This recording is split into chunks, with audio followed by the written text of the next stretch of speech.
Hi అండి, అందరూ బాగున్నారా? అంటే ఈ యాలకుల మొక్క వేసాను, ఇది గోళంలోని విత్తనం వేసాను. ఈ మొక్క లేచింది.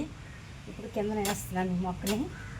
ఈ పెద్దయ్యి కాయలు కాస్తే యాలకలు కాస్తే అందరూ చూస్తారండి. ఇటువంటి గోళంలో వేసాను.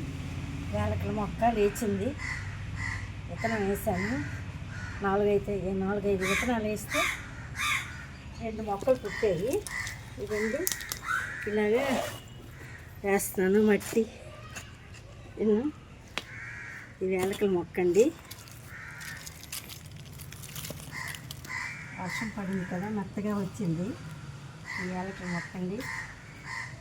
ఇది మళ్ళీ పెద్ద అయితే చూపిస్తాను కాయలు కాసేటప్పుడు. ప్రస్తుతానికి యాలకుల మొక్క ఇది.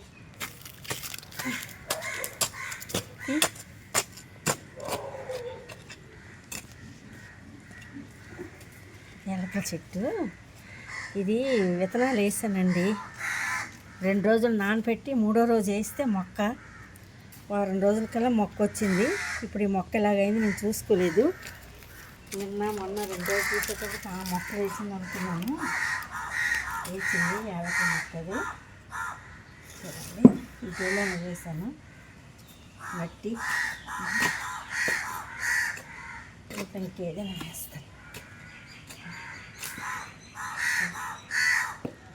ఇది పెద్దదైతే చూదురుగాను. ఇది కాసినప్పుడు మళ్ళీ మీకు చూపిస్తాను. కొంచెం పెద్దదైనప్పుడు మళ్ళీ మీకు చూపిస్తాను యాలకుల మొక్క.